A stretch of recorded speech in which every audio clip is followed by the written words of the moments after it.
Assalamualaikum warahmatullahi wabarakatuh. Salam sejahtera, Om Swastiastu untuk kita semua. Semoga diberi kesehatan selalu. Amin. Sebelumnya saya ucapkan terima kasih undangannya kepada komunitas Lantip. Luar biasa ini berarti. Dan saya sangat senang sekali karena pasti saya akan menuju ke sana. Jadi saya juga tetap semangat. Dan tadi saya sudah mengikuti video awalnya. Saya rasa Bapak Ibu sekalian juga tampak masih seperti berusia 17 tahun, masih segar bugar nih saya lihat dan semangat sekali. Oke. Saya mohon izin ya untuk mempresentasikan. Mungkin tidak bisa semua saya bagikan, tapi ada hal-hal yang memang perlu diketahui oleh enaknya Bapak Ibu apa Om Tante ya, biar awet muda nih. Untuk Bapak Ibu sekalian. Baik. Apakah sudah terlihat jelas, Dr. Mustopo, maaf? Ya, siap. Baik. Jelas. Oke. Ya, jelas. Baik, mungkin yang diinformasikan saya akan membahas banyak penyakit kronis, hipertensi, diabetes mellitus, penyakit jantung. Akan tetapi saya akan lebih fokus pada demensia atau pikun ya. Jadi itu akan bisa dialami, tapi bisa dicegah ya. Ini yang perlu kita ketahui. Bukan saya saja sebetulnya sebagai dokter atau Bapak Ibu sebetulnya. Ada baiknya memang kalau memang anak dari bapak dan ibu yang tentunya saja pasti bisa menderita demensia atau pikun lebih dini dibandingkan bapak ibu sekalian. Oke, baik, ini saya Edward Faisal, ini CV saya. Kemudian saya juga adalah saat ini berpraktek internis di Klinik Utama Dr. Indrayana bersama Dr. Mustopo karena diizinkan membantu beliau. Kemudian saya juga staf pengajar di FKUI PSCM, Departemen Penyakit Dalam. Selain itu saya juga Master Mindfulness, kemudian termasuk juga Master Pain Treatment, terutama untuk yang psychological. Baik, hari ini saya akan membahas outline-nya adalah definisi geriatri dan hal yang perlu diketahui. Nanti secara umum saya akan jelaskan 14 hal yang perlu diperhatikan pada geriatri atau di kami di penyakit dalam kita sebut sebagai sindrom geriatrik atau geriatric giant, merupakan masalah-masalah besar yang perlu diketahui oleh kita semua, bukan hanya Bapak Ibu, tapi saya juga termasuk, dan mungkin yang rekan-rekan yang usianya lebih muda. Kemudian saya akan bahas tentang pikun atau demensia itu sendiri. Kemudian di sini saya mau meng-outline dulu di depan, gimana sih caranya menjadikan waktu emas saat lansia, artinya tetap sehat, ya, tidak pikun. Kalau misalnya sakit atau menderita penyakit kronik, tetap sehat, itu bisa dilakukan dengan satu, yaitu medical check up. Berapa lama medical check up yang perlu dilakukan? Saya sarankan adalah setahun sekali, ya, karena kalau dari sisi psychological kita hitung selama setahun itu ada satu kali pun event itu akan berdampak ke depannya, baik hal yang senang maupun yang tidak senang. Umumnya dampak psikologikal itu yang kita rasakan tidak nyaman atau membuat menderita adalah yang negatif. Tapi perlu diketahui bahwa hal yang menyenangkan juga berdampak buat kesehatan kita semua. Misalnya apa? Misalnya Bapak Ibu akan menikahkan anaknya. Itu senang, sangat senang, tapi itu menguras energi dan meningkatkan stres untuk tubuh sehingga bisa menyebabkan kerusakan organ. Ya, walaupun minimal tapi terus bisa berjalan selama setahun. Kemudian, hal lain yang perlu diperhatikan adalah nutrisi. Nanti saya akan menjelaskan bagaimana atau apa saja nutrisi yang cukup baik kita konsumsi. Kemudian perlu melakukan olahraga. Saya rasa ini olahraga sudah dilakukan ya, tadi di video sudah ditampilkan Bapak Ibu aktif nih, terutama sambil makan aja masih pakai helm sepeda nih, kayaknya rajin olahraga. Kemudian aktivitas sehari-hari tetap wajib dilakukan. Artinya bukan berarti untuk yang sudah pensiun maka aktivitas diturunkan. Itu adalah hal yang kurang tepat. Jadi aktivitas sehari-hari tetap dilakukan. Kalau memang sudah tidak bekerja, bisa melakukan aktivitas lain ya yang bermanfaat dan bisa membuat tubuh menjadi sehat. Baik, saya akan membahas tentang apa itu geriatri. Ini sesuai peraturan Menteri Kesehatan sejak tahun 2014 ditetapkan bahwa sudah ada penyelenggaraan pelayanan geriatri di rumah sakit dan di klinik juga sebetulnya. Ya, jadi secara definisi lanjut usia atau lansia atau yang biasa di kesehatan sebut geriatri adalah kalau usianya 60 tahun ke atas. Ya, karena saya coba sesuaikan dengan isu yang berkembang sekarang untuk vaksinasi antara usia 18 sampai 59.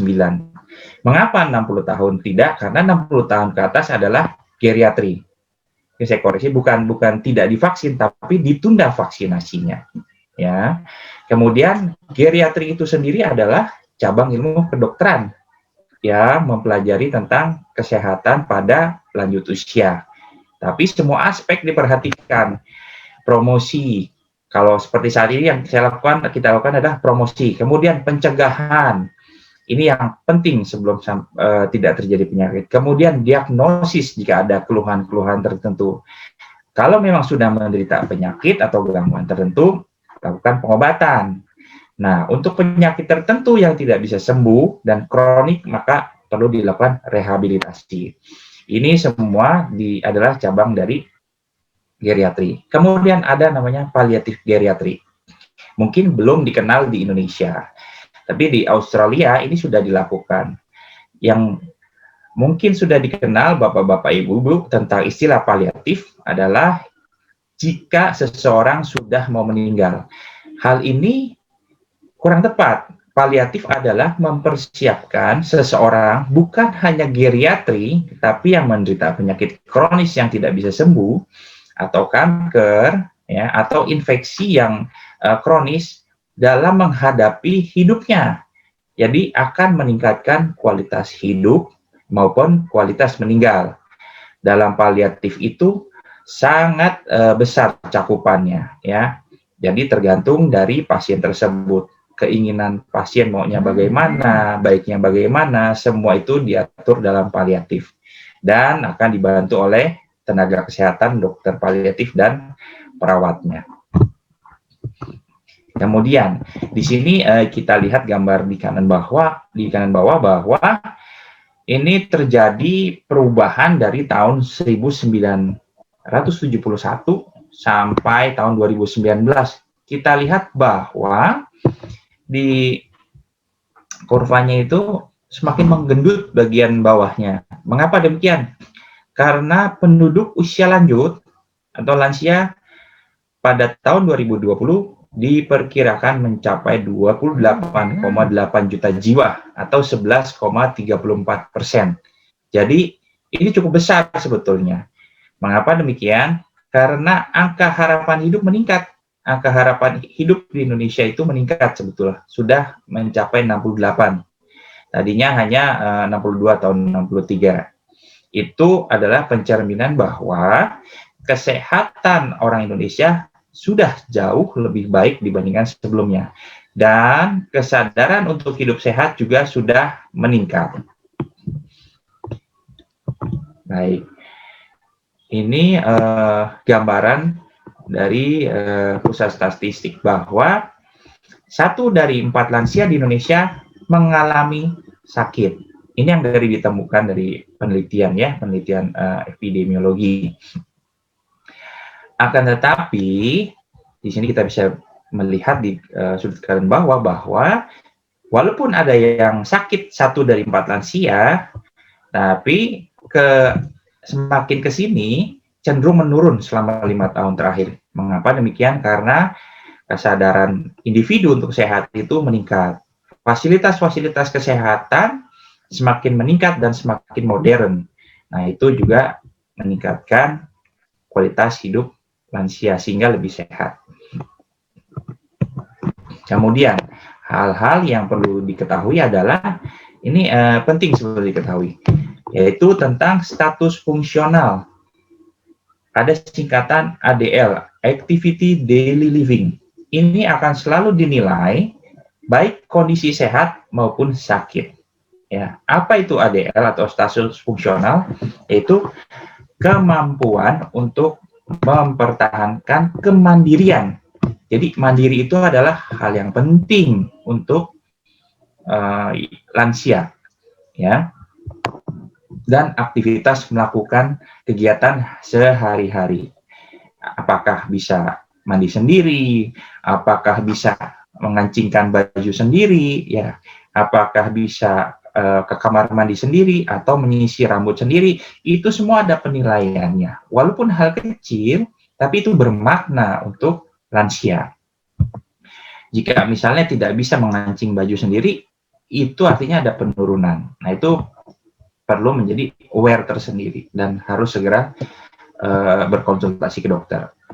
Nah, kemudian ada istilah lain yaitu hendaya atau handicap. Handicap ini adalah kemunduran, ya, akibat dari memang suatu proses penuaan, aging, atau ada kelainan, ya. Kelainannya bisa apapun, ya, akibat trauma atau memang akibat penyakit tersebut. Kemudian dan atau disertai ketidakmampuan dalam memenuhi peran sosial, ya, artinya misalnya karena stroke, ada lumpuh tangan dan kaki sebelah kanan atau kiri, akhirnya lansia tersebut tidak bisa jalan, hanya berada di tempat tidur saja selama sehari-hari, sehingga tidak bisa melakukan peran sosialnya, ya. Tapi ini sebetulnya tidak terlepas dari hanya usia saja atau lansia, orang muda pun bisa mengalami ini, sehingga ini bisa mempengaruhi seluruh kehidupannya, termasuk selain peran sosial juga akan mempengaruhi ekonomi, ya, dan juga ini berhubungan dengan budaya yang dianutnya masing-masing. Kemudian ada istilahnya daycare. Daycare ini adalah klinik rawat jalan yang memberikan pelayanan rehabilitasi, kemudian kuratif, dan asuhan psikososial dan paliatif. Apa yang dimaksud rehabilitasi? Rehabilitasi adalah berusaha menormalisasi atau mengembalikan fungsi organ kembali ke semula, atau tidak 100%, 90% biasanya capai, atau 99%. Untuk kuratif adalah istilah dari menyembuhkan. Jadi misalnya ada penyakit infeksi, maka penyakit infeksinya sampai tuntas disembuhkan. Nah, ini ada istilah baru, hospice. Mungkin jarang didengar atau tidak pernah dengar. Jadi hospice adalah pelayanan kepada pasien dengan penyakit terminal dalam bentuk meringankan penderitaan akibat penyakitnya, kemudian pendampingan psikis, spiritual, sehingga dapat meninggal dengan tenang dan terhormat. Ini belum banyak memang hospice, akan tetapi ini perlu dipertimbangkan ke depannya. Oke, ini saya ambil dari BPS, statistik penduduk usia lanjut tahun 2019. Jadi yang menjadi masalah lain adalah rasio ketergantungan lansia terhadap penduduk produktif meningkat menjadi 15,01%. Jadi ini cukup besar, ya, dan bisa berdampak secara psikologis bagi lansia tersebut maupun keluarganya yang lebih muda. Oke, kemudian di sini saya mau menjelaskan hal lain, bahwa ini sindrom geriatrik, 14 masalah geriatri yang perlu diketahui. Ini adalah 7 pertama, yaitu gangguan intelektual.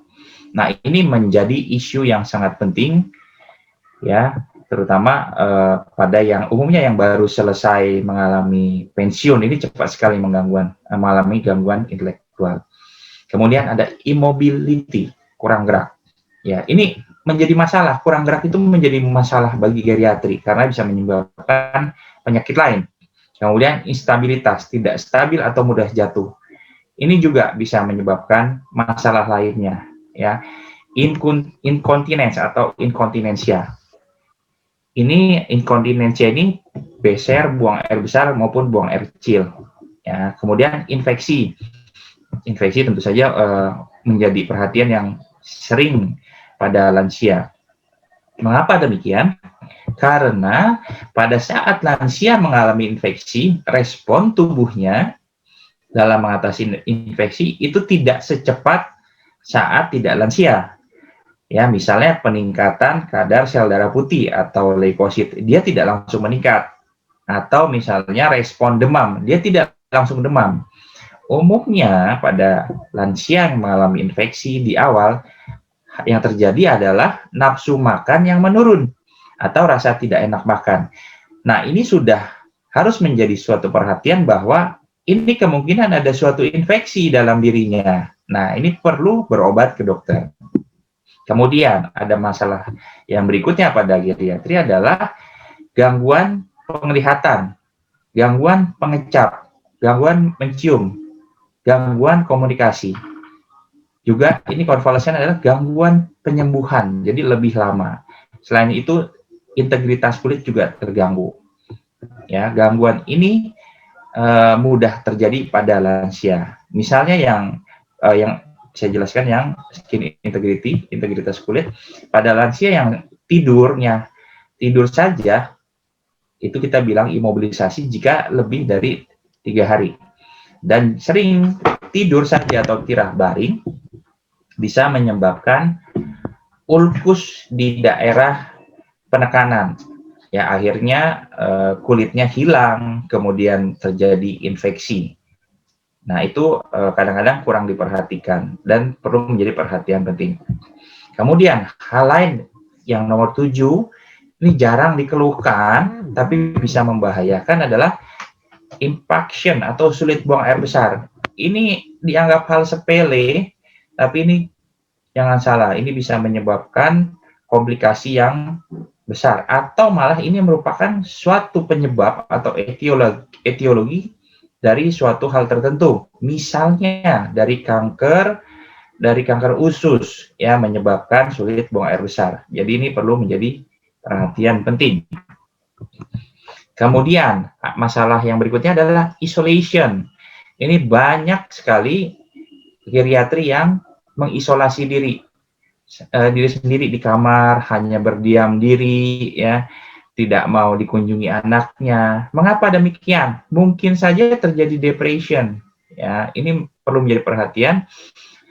Jadi karena di sini yang melihat presentasi saya adalah lansia, mungkin perlu lebih aware kalau misalnya perasaan hatinya merasa pengen diam saja atau sering sedih, segeralah berobat ke dokter karena bisa saja ini merupakan awal depresi. Ya. Kemudian masalah berikut adalah inanition, kurang gizi. Biasanya suka bertanya-tanya lansia kalau bentuk tubuhnya tampak besar. Dok, ini saya gemuk ya dok? Setelah diukur, memang secara ukuran dewasa muda seperti obesitas. Akan tetapi, pada lansia itu perhitungannya berbeda. Dia tidak menghitung sesuai berat badan dan tinggi badan, tapi dia ada ukuran tinggi panjang kaki biasanya. Jadi, kalau secara praktisnya adalah biasanya saya lebihkan sekitar 10-20% dari berat badan yang ideal. Nah, gejala kurang gizi itu, atau kita langsung sebut kurang gizi adalah jika hanya makan kurang dari 3 sendok sehari, itu sudah kurang gizi. Kemudian, selain kurang gizi ini, yang perlu diperhatikan adalah tiba-tiba ada yang memberikan makannya diberikan jumlah yang sesuai. Ini akhirnya terjadi namanya refeeding syndrome. Artinya dalam kondisi setelah kurang gizi, dia diberikan gizi sebanyak-banyaknya, bisa menyebabkan komplikasi. Refeeding ini juga bisa menyebabkan bahaya karena terjadi ketidakseimbangan elektrolit di dalam tubuhnya, pada akhirnya juga bisa tidak sadar, juga bisa menyebabkan gangguan jantung.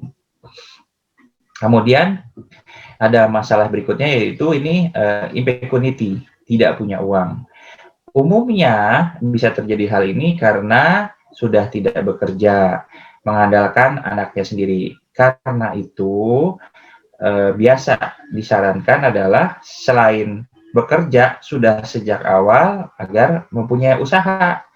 Sebetulnya tidak harus sendiri. Seperti grup Lantip ini bisa mengembangkan untuk bersama-sama. Kemudian ada namanya iatrogenesis, ya. Jadi menderita penyakit akibat obat-obatan.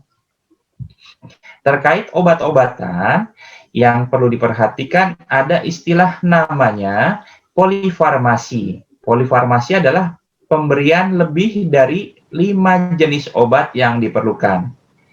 Akibat dari polifarmasi adalah bisa jatuh. Jadi risiko jatuhnya tinggi. Karena itu perlu berkonsultasi dengan dokternya apakah obat yang diminum secara rutin sangat diperlukan atau tidak. 5 jenis, bukan jumlahnya 5, artinya 5 jenis. Ya, kemudian insomnia, ini yang sering dikeluhkan oleh pasien lansia. Akan tetapi kadangkala tidak sesuai. Kenapa? Kalau insomnia itu jelas bahwa sulit tidur, memang sudah lansia, karena normal waktu tidur sudah berkurang.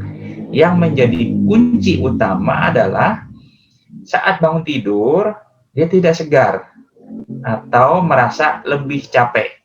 Itu lebih ke arah insomnia. Kemudian sindrom lainnya adalah imunodefisiensi. Dengan bertambahnya usia, produksi antibodi maupun sel-sel yang untuk melawan antigen akan menurun. Berdasarkan penelitian, terjadi penurunan lebih banyak pada perempuan, terutama yang sudah menopause. Ya, jadi gimana cara meningkatkannya? Tentu saja kita berusaha berpikir positif dahulu. Kemudian ada yang hal terakhir adalah impotens. Selain itu ada tambahan yang perlu diperhatikan adalah elderly mistreatment. Ini seringkali terjadi, ya. Jadi kejadiannya umumnya karena anak-anaknya atau keluarganya yang lebih muda kurang menghargai pasien geriatri. Jadi misalnya pasien geriatri ditinggal sendirian saja, tidak ada yang memperhatikan, kemudian jatuh, ya itu dianggap elderly mistreatment. Nah ini jika saya temukan hal seperti ini dan keluarga tidak memperhatikan, kami tenaga kesehatan mempunyai privilege untuk melaporkan ke pihak berwajib. Jadi mudah-mudahan kalau ada anak-anak yang dari para geriatri ini, para lansia, bisa lebih memperhatikan orang tuanya, karena ini penting sekali. Oke, kemudian saya masuk ke yang hal lebih spesifik, yaitu demensia. Ini yang menarik dan memang harus diketahui oleh kita. Jadi demensia itu terjadi setiap 3 detik. 3 detik ya, jadi cukup banyak nih. Kemudian 1 orang di dunia pasti mengalami demensia. Jadi ini demensia hal yang pasti, tapi kita bisa cegah. Ya, ini global impact demensia, ini global secara umum, dia bisa mempengaruhi dan menguras ekonomi. Ya, secara global tuh bisa sampai 1 triliun US, jadi cukup besar. Jadi bukan hanya individu tersebut yang berpengaruh, tapi negara tersebut, malahan dunia juga berpengaruh akibat dari demensia. Dan diperkirakan akan terjadi peningkatan, kalau terus-menerus ya terjadi demensia, ini 68% dari semua populasi mengalami demensia pada tahun 2050. Baik, ini saya gunakan jurnal yang ada di Indonesia. Jadi profil demensia di Indonesia. Jadi di Indonesia itu banyak yang mengalami demensia. Nanti ada profilnya tuh rata-rata dikarenakan penyakit komorbid. Ya, selain itu obesitas, kebiasaan merokok. Nanti saya akan memberikan gambarannya. Oke, sebelumnya saya mau menjelaskan jenis demensia. Sebetulnya jenis demensia itu ada banyak. Akan tetapi yang dikenal itu adalah Alzheimer. Alzheimer ini orang taunya pikun pasti Alzheimer, belum tentu ya. Jadi jenis demensia itu ada Alzheimer, ada demensia vaskular, demensia dengan Lewy bodies, ada demensia psikogenik. Selain itu kita bisa lihat ada namanya demensia frontotemporal, ada yang mix dan sebetulnya masih banyak yang lain, tapi itu uncommon, tidak lazim. Yang lazim ini adalah yang 4 ini yang sebelah kiri. Ya, angka kejadiannya berapa banyak sih sebetulnya? Jadi yang paling banyak memang benar Alzheimer 50% sampai 75%. Jadi cukup besar ya demensia Alzheimer ini. Kemudian diikuti oleh demensia vaskular, Lewy body dan frontotemporal. Nah, masing-masing ini secara umum disebut sebagai demensia. Demensia adalah sebenarnya gangguan kognitif. Gangguan kognitif ringan itu seperti apa? Lupanya ya paling mudah, misalnya lupa menaruh kunci mobil, misalnya lupa misalnya meletakkan barang tertentu gitu. Itu adalah mild impairment kognitif. Oke, kemudian di sini saya mau memperlihatkan gambaran otak, gimana sih bedanya yang sehat dan yang Alzheimer. Yang di sebelah kiri itu, yang healthy brain, ini adalah otak yang sehat. Di sini kita lihat strukturnya masih dari segi ukuran, volume masih normal, masih besarnya cukup, ya. Kemudian girus itu adalah garis-garis yang di antara otak satu dengan yang lainnya. Oke, mungkin saya kasih kursor pointer. Ya, girus-girus ini yang seperti ini, girus-girus. Ya, ini masih oke, girus-girusnya masih tidak melebar, ya. Celah-celah antar otak ini pada orang normal. Nah, bagaimana dengan yang Alzheimer?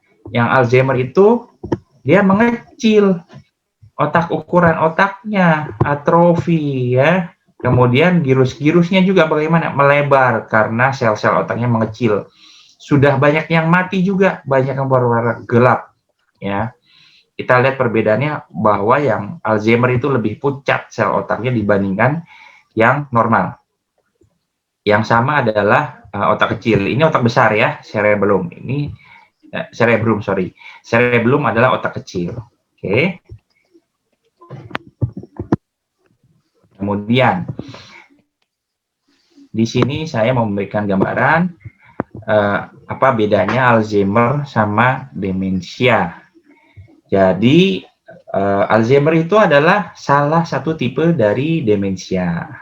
Demensia itu sendiri adalah penurunan memori atau reasoning, ya, atau kemampuan untuk berpikir yang lainnya. Sedangkan Alzheimer itu dia lebih spesifik. Ya, nanti ada saya jelaskan gambaran gejala klinisnya and symptoms-nya. Nah, ini Alzheimer selalu disebutkan berulang-ulang karena tinggi nilai kasusnya, dan sekarang juga kita ada perkumpulan Alzheimer di Indonesia itu sudah ada sebetulnya. Nanti mungkin bisa bergabung dengan Lantip. Ya, grup Lantip membantu grup Alzheimer, suatu hal yang luar biasa itu pasti. Oke, demensia Alzheimer, tanda dan gejalanya apa saja? Dia yang pertama adalah hilang memori. Ya, kemudian disorientasi atau confusion. Disorientasi itu bukan hanya confused atau bingung tempat saja, tapi banyak. Kadangkala ada yang confused terhadap anaknya, confused terhadap hari, tanggal, waktu, ya, atau confused terhadap siapa kepala negara. Karena pada pemeriksaan untuk kognitif ini atau demensia ini ada pertanyaan untuk orientasi, siapa nama kepala negara, gitu. Siapa nama anaknya. Nah, kalau udah terjadi kebingungan, itu udah kemungkinan ke arah demensia. Ya, kemudian sulit melakukan komunikasi. Ini yang dimaksud sulit melakukan komunikasi adalah kemungkinan yang dimaksud adalah A, nanti yang diucapkan adalah B. Ya, jadi sudah ada perbedaan. Jadi sulit menyampaikan maksud dari yang dipikirkan terhadap kepada orang lain. Kemudian juga ada rasa cemas yang terus-menerus, ya, juga paranoia. Penyebabnya sebetulnya sampai sekarang belum diketahui. Yang pasti proses degeneratif atau penuaan. Nah, proses penuaan itu bisa diperlambat, bisa, ya, dipercepat umumnya karena lifestyle yang kita lakukan. Kemudian saya masuk ke demensia vaskular. Jadi semuanya sih sama sebetulnya. Demensia itu apapun tipenya pasti ada gangguan memori. Akan tetapi penyebabnya yang berbeda.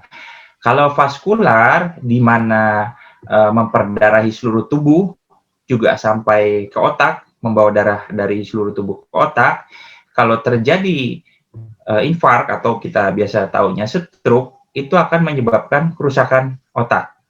Ya, sel-sel otak itu mati sehingga sel otak itu akan mengalami penurunan fungsi. Kalau hilang satu sel saja itu bisa mempengaruhi fungsinya juga. Apalagi jika banyak yang hilang pada kondisi stroke, baik stroke perdarahan atau stroke iskemik. Tanda dan gejalanya bagaimana?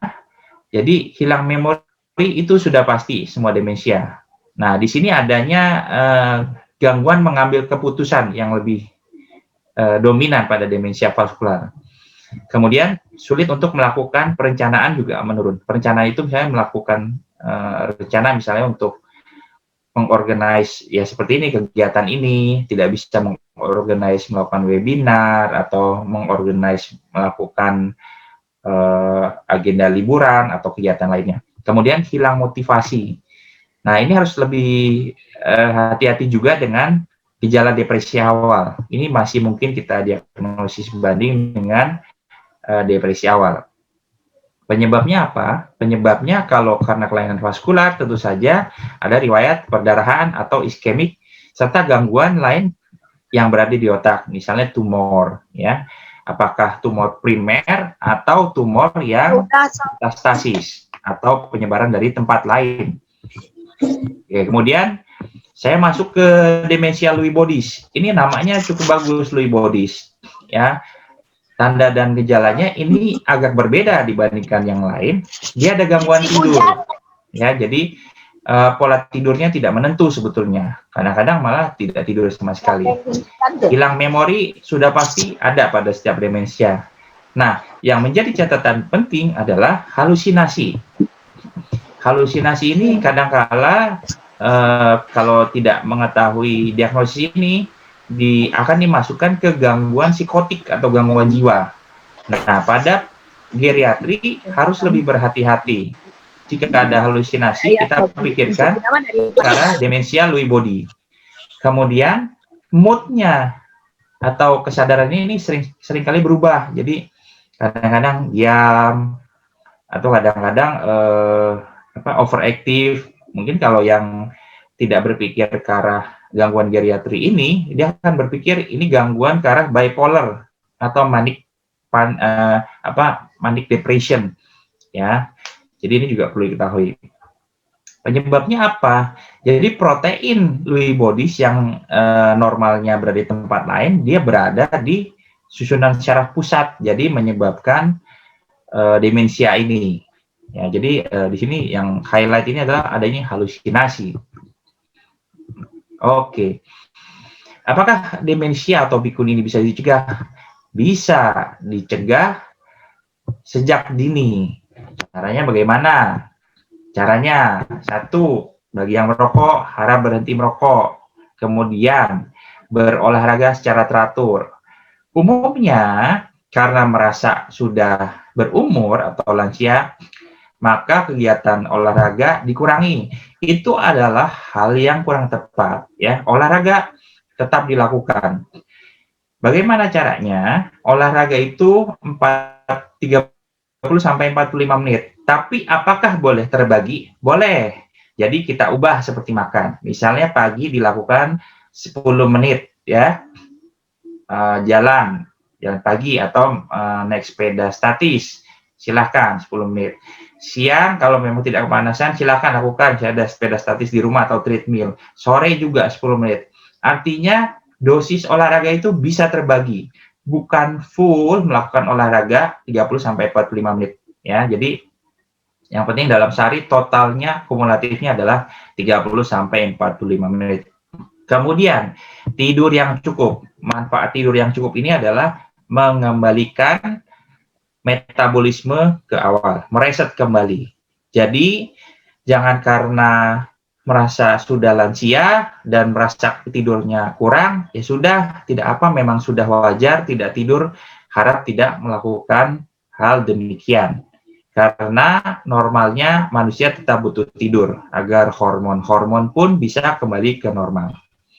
Kemudian, bagi yang suka minum alkohol, mohon agar stop minum alkoholnya. Apapun itu, referensinya tidak disarankan, ya, karena bisa mengganggu pembuluh darah, juga liver. Selain itu, perlu lakukan makan bergizi dan menerapkan pola makan sehat. Mungkin bagi yang sebelumnya makannya bergizi malah lebih gizinya berlebihan, itu perlu diseimbangkan kembali.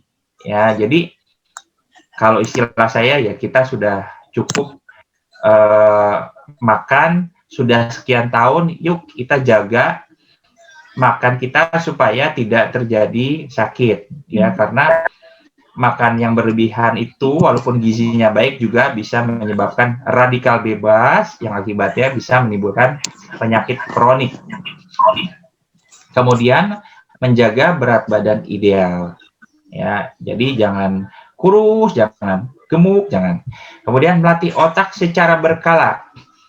Gimana dok cara melatih otak secara berkala? Mudah sebetulnya. Ya, bisa isi TTS, bisa membaca. Kalau yang mau lebih modern dikit, main Scrabble bersama cucunya, atau misalnya menyusun puzzle yang kecil-kecil, silahkan. Itu adalah cara melatih otak. Kalau yang puzzle itu melatih motorik halus, ya. Kemudian bagi yang sehat, lakukanlah kontrol rutin tekanan darah. Target tekanan darah sesuai dari persatuan yang mengatur tekanan darah 150/90 itu masih normal. Tapi jika lebih dari itu sudah perlu berobat ke dokter.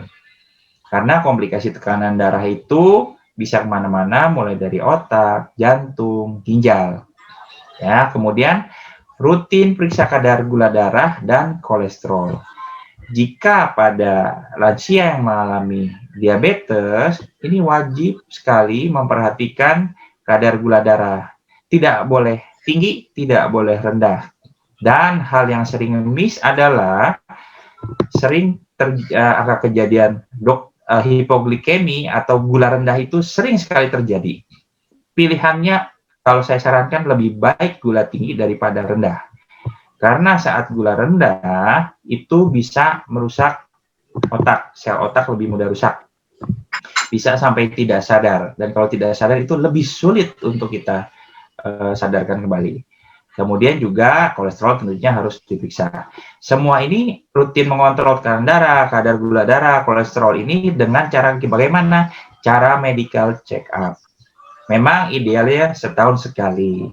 Tapi kalau memang bisa 3 bulan atau 6 bulan sekali, silahkan. Bukan berarti Bapak Ibu sehat tidak boleh ke dokter, salah.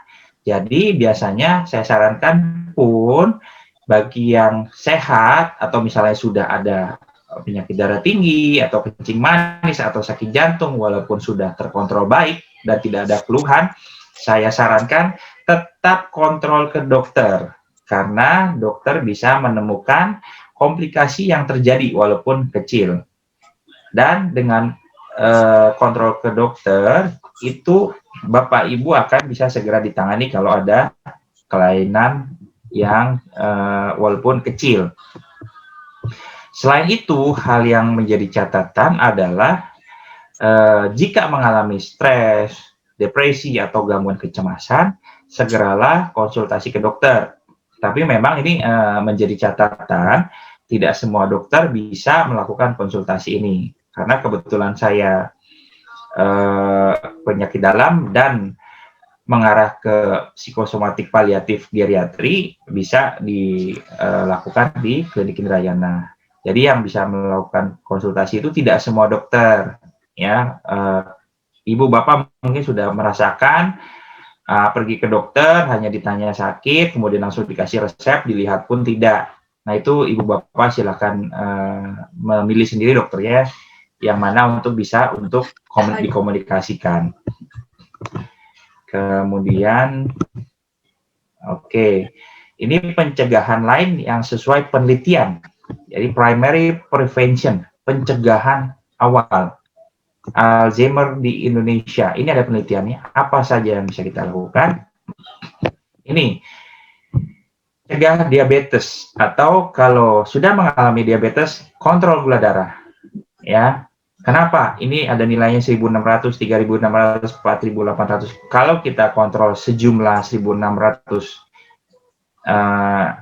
orang pada lansia, ini bisa menurunkan angka kejadian populasi. Populasi itu seluruh geriatri yang ada di Indonesia, itu 10%. Makin besar, makin tinggi. Ya, kemudian hipertensi. Selain itu obesitas. Nah, ini physical inactivity menjadi hal yang penting dan cukup besar. Signifikan angkanya jika dilakukan dengan baik atau kita cegah dengan melakukan aktivitas seperti biasa dan berolahraga.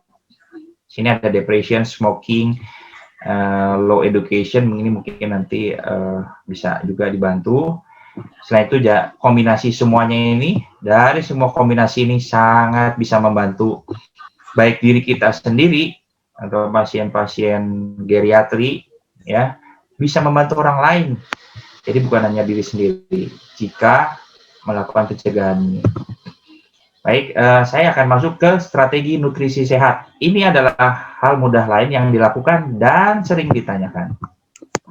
Apa yang bisa kita lakukan? Yang awal adalah membuat jadwal makanan yang akan dimasak. Ya, jadi kalau saya anjurkan makan itu sehari 6 kali.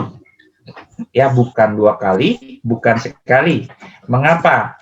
Karena normalnya itu sebetulnya 3 kali makan besar, 3 kali makan kecil. Dan insulin itu akan dikeluarkan sesuai fisiologis tubuh kita adalah 3 kali, sesuai jam makan pagi, jam makan siang, dan jam makan malam. Untuk di tengah-tengahnya itu diantaranya adalah snack. Nah, kenapa 6 kali? Agar jumlahnya tidak berlebihan dan kebutuhan asupan tetap terpenuhi. Ya, kalau memang terpaksa skip tidak apa, bisa dilanjutkan untuk makan berikutnya, tapi bukan berarti seperti balas dendam, tidak makan pagi, ya udah siangnya makannya double. Jangan, karena peningkatan gula darah yang signifikan itu akan lebih berbahaya. Ya, ini jumlah porsinya tadi saya sudah sebutkan, kalau bisa bermacam-macam. Kemudian yang menjadi perhatian penting adalah batasi jumlah konsumsi garam. Maksimal sehari itu 5 gram. 5 gram itu seberapa ya, Dok? 5 gram itu seujung sendok teh. Jadi segitu saja garamnya sehari. Ya. Kemudian bukan garam dapur saja sebetulnya yang harus dihitung. Akan tetapi kita tidak sadar makanan instan yang kita makan itu mengandung garam sebetulnya. Ya. Ada mengandung garam. Nah, itu perlu menjadi perhatian. Misalnya potato chips, itu dia menggunakan garam untuk pengawetnya. Jadi jangan terlalu banyak. Kalau mau makan 1 atau 2 keping silahkan. Kemudian batasi konsumsi gula. Menurut rekomendasinya adalah 6 sendok teh gula sehari. Even ya, walaupun bukan gula pasir, mohon tetap batasi. Walaupun gula aren, ya, atau gula, maaf menyebut merek Tropicana Slim, tetap dibatasi, ya, walaupun gula pengganti. Kemudian batasi konsumsi lemak sampai 30% sehari. Kadangkala ada yang menganut ya sudah supaya kenyang makan lemaknya lebih banyak. Nah, itu berbahaya, ya.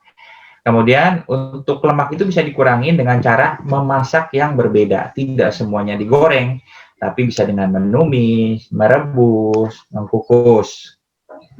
Ya, jangan lupa untuk mencegah sembelit atau konstipasi, makan cukup serat, artinya sayuran dan buah-buahan.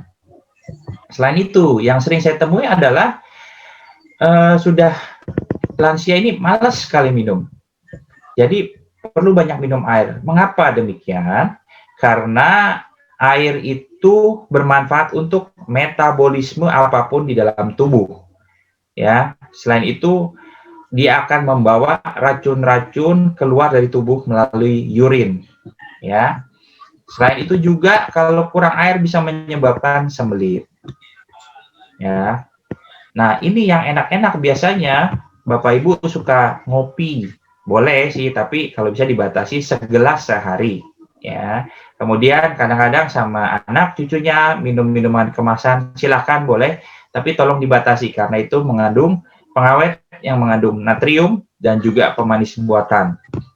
Jadi perlu diperhatikan bagi yang memiliki hipertensi, diabetes, penyakit jantung, penyakit ginjal agar lebih berhati-hati.